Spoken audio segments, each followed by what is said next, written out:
Hello everyone, आज हम पढ़ेंगे थर्मोग्रेविमेट्री एनालिसिस टीजीए का प्रिंसिपल मैं आपको बता दूंगी शॉर्ट में, और आप इसके नोट्स देख के नोट्स बना लीजिएगा। तो हम आज पढ़ते हैं टीजीए क्या होता है। It is the analysis of mass of sample in a controlled atmosphere and is measured as function of temperature and time. जो इसका सैंपल साइज होता है is a very few mg to 10 gram use in study.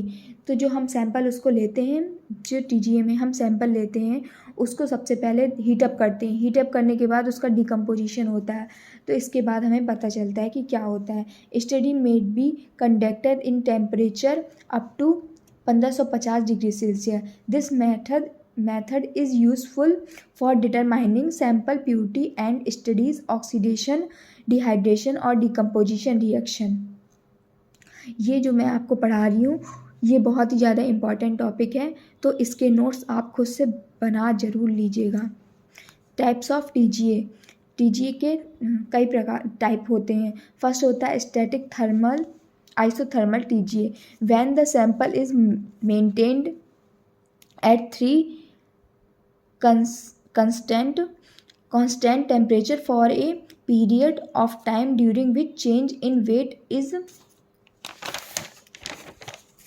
recorded। Sample के जैसे जैसे हम heat करेंगे वैसे वैसे हमारा कर्व भी चेंज होता है, और उसका जो कांस्टेंट होता है, वेट होता है, सब कुछ इंक्रीज या डिक्रीज होता जाता है। सेकेंड होता है कॉन्स्टेटिक TGA, when the sample is heated to a constant weight at each of a series of increased temperature। Third होता है dynamic TGA, where the sample is subjected to continuous increase in the temperature। इसमें होता है वह जैसे जैसे आपका sample subjected to continuous होगा वैसे वैसे आपका टेम्परेचर भी इंक्रीज होता जाएगा।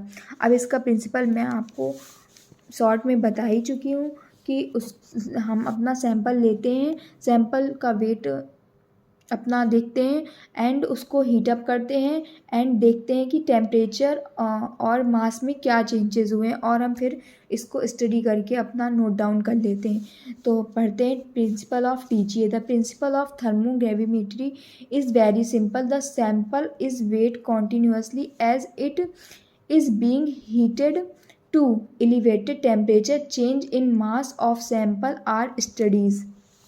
इसका जो कर्व बनता है वो इस टाइप का बनता है।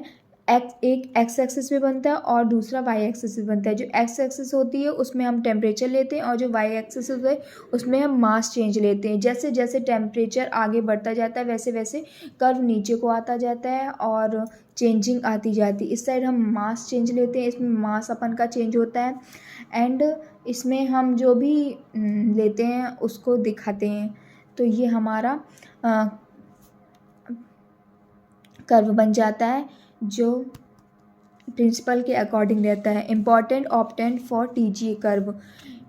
जो इम्पॉर्टेंट ऑप्टेंट होता है और टीजीए कर्व का वो ऐसे दिखाया गया है। फर्स्ट होता है प्लेट्यू, मतलब ए से बी तक। इसके प्लेट्यू मीन्स होता है पठार, कि कर्व का पठार किस टाइप से है। It is that part of curve where mass is constant. This part indicates thermal stability of analyte. And second होता है procedural decomposition temperature DI and B। It is the initial temperature or the lowest temperature at which cumulative weight loss start। इसका धीमे धीमे weight loss होने लगता है। This is regarded as heat transition point and indicate nature of analytic। Indicate करता है nature के ऊपर एंड पॉइंट आउट करता है। थर्ड होता है final temperature TF and carbon. This is the temperature at which cumulative mass change reaches maximum point. Fourth reaction internal. It is the difference between TI and TF। This part indicate the total mass change and hence indicate concentrate of analytic। अब इसका instrumentation पढ़ते हैं। इसका instrumentation इस type का होता है, इधर पे इलेक्ट्रो बैलेंस होता है, फिर बैलेंस कंट्रोल होता है, कंट्रोल यूनिट दैट नीचे होता है, प्रोग्रामर होता है, रिकॉर्डर होता है, और यहाँ से गैस आउट होती है और यहाँ से गैस इन होती है।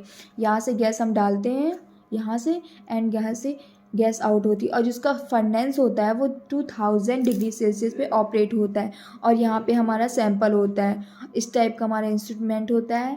इंस्ट्रूमेंट का होता है TGA curve are recorded using a thermo balance which consist of electronic micro balance, recorded balance, furnace, temperature, programmer and recorded. तो इसका जो पूरा प्रोसेस होता है वो इस टाइप से होता है। तो आप देख लीजिए और अपने कॉपी पे इसको बना लीजिए। इसका जो इम्पॉर्टेंट फीचर्स होता है वो होता है it should be cooperate 1 and -1 degree Celsius, it should work well above the temperature range of 2000 degrees. मैंने अभी पहले बताया कि ये सिर्फ 2000 डिग्री सेल्सियस पे ही ऑपरेट हो सकता है। Second, it should contain high degree of electronical and mechanical stability. Third होता है it should provide linearity in the heating rate during the test. Test के अकॉर्डिंग इसकी हीटिंग रेट को हम प्रोवाइड करते हैं। It should be user friendly, ये friendly होता है। So thank you. और हम एप्लीकेशन भी देख लेते हैं इसी में। इसकी application thermal stability, material characterization and composition analysis, और काफ़ी सारे होते हैं। इसको हम नेक्स्ट लेक्चर में एप्लीकेशन को पढ़ेंगे। सो थैंक यू गाइस।